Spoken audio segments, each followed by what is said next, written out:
கெஜா வந்து அப்படியே வந்து மயக்கடிச்சு விழுந்துடுறாங்க. என்னாச்சுன்னு சொல்லிட்டு பார்க்குறாங்க. பார்த்தா கெஜாக்கு வந்து எழுதுக்காமல் அப்படியே கெஜா வந்து நடிக்கிறாங்க. கெஜாக்கு ஏதோ ஆயிடுச்சு, இந்த வீட்டு சம்மந்தமே சரியில்லை, என்னங்க இப்படி சொல்கிறீங்க, அவங்களுக்கு ஏதோ ப்ராப்ளம்னா அதுக்காக என் பொண்ணை சொல்லுவீங்களான்னு அவங்க சொல்கிறாங்க. ஆமாம், உன் பொண்ணால் தான் இப்படி ஆயிடுச்சு அப்படின்னு சொல்லிட்டு வீட்டில் உள்ளவங்க எல்லாருமே வந்து பேசுறதால ஒன்றும் புரியாமல் டென்ஷன் ஆகிறாங்க. எங்களுக்கு சம்மந்தமே வேணாங்க அப்படின்னு சொல்லிட்டு அவங்க சொல்லிடுறாங்க.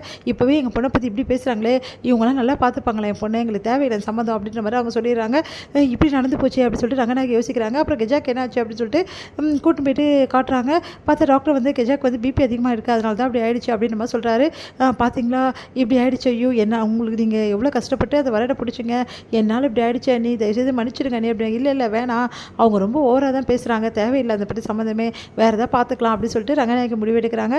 அப்பா நல்ல காலம் எப்படி நிச்சயதார்த்தத்தை நிறுத்திட்டோம் அப்படின்னு சொல்லிட்டு சந்தோஷப்படுறாங்க எல்லாரும். உடனே வந்து ரங்கநாயகி வந்து அடுத்த பொண்ணை பார்க்க ஆரம்பிக்கிறாங்க. இதெல்லாம் பார்த்து காவேரி செமைய டென்ஷன் ஆயிடுறாங்க. இவங்களுக்கு இதே வேலையாக போச்சு, என்னதை நினச்சிட்டு இருக்காங்க இவங்க அப்படின்னு சொல்லிட்டு செமைய டென்ஷனாக, இங்கே பாருங்கள் நீங்கள் பண்ணுறது கொஞ்சம் கூட சரியில்லை, சும்மா இப்போ பார்த்தாலும் ஒரு பொண்ணை பார்க்குறேன்னு சொல்லிட்டு என் பொண்ணை கஷ்டப்படுத்துறீங்க அப்படின்னு சொல்லிட்டு என்ன பண்ணுறாங்க, முதல்ல இந்த ஃபோட்டோவை பாருங்கள் அப்போ தான் உங்களுக்கு உண்மை புரியும் அப்படின்னு சொல்லிட்டு காட்டுறாங்க. ஐயோ வேணாமா சொன்னால் கேளுங்க, நான் இல்லை நான் காட்டி தெரியும், கல்யாண ஃபோட்டோ காட்டினது இவங்க அடக்குவாங்க அப்படின்னு சொல்லிட்டு காட்ட போகிறாங்க. கரெக்டாக அந்த ஃபோனை வாங்கி பார்க்குறாங்க. அந்த டைமில் வந்து ஸ்கூல்லேருந்து ஃபோன் வருது. இந்த மாதிரி வந்து தன்விக்கு ரொம்ப உடம்பு சரியில்லை, அவங்களுக்கு வந்து இந்த மாதிரி வந்து அம்மா போட்டிருக்கா அப்படின்னு சொல்லிட்டு ஃபோன் வருது.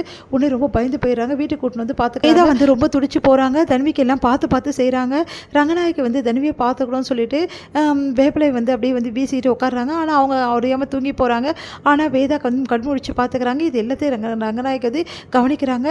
வேப்பிலை எல்லாத்தையுமே வந்து வாசலில் வைக்கிறாங்க. அதே மாதிரி நம்ம தன்விக்கு தேவையானது எல்லாமே பார்த்து செய்கிறாங்க. இளநீர் கொடுக்குறது, அவங்களுக்கு வந்து நல்லா பார்த்துக்கிறது, ஒரு அம்மாவை எவ்வளோ செய்ய முடியுமோ அவ்வளோ செஞ்சுட்ருக்காங்க.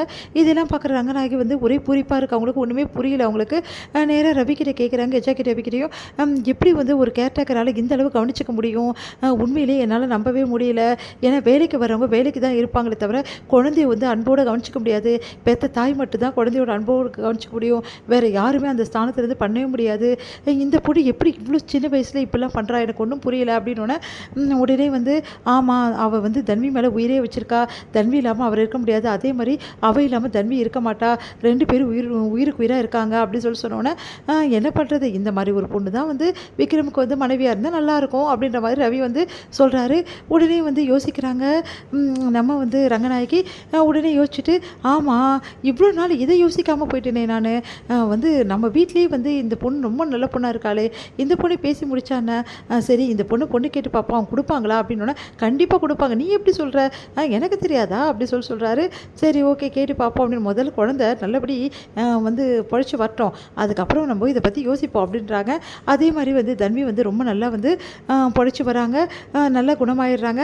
அதை பார்க்கும்போது ரங்கநாயகி ரொம்ப சந்தோஷப்படுறாங்க. எல்லாம் ஒன்றால் தாம்மா வேதா, நீ எவ்வளோ நல்ல பொண்ணு, எவ்வளோ சூப்பராக வந்து தன்வியை பார்த்துக்கிட்டேன், உண்மையிலேயே வந்து இந்த குடும்பம் வந்து உன்னை வந்து கேட்ராக்கராக பெற கொடுத்து வச்சுருக்கணும் அப்படின்னு. தெரியுமா அவங்க அம்மா அப்பா கிட்ட பேசணும் அப்படின்னு. எதுக்காக அப்படின்றாங்க.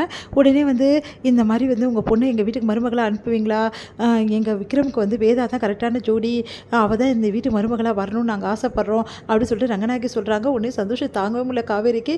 அவங்க வீட்டுக்காரர் ரொம்ப சந்தோஷப்படுறாரு. எல்லாருமே வீட்டில் ரொம்ப சந்தோஷப்படுறாங்க. இதோட முடியுது.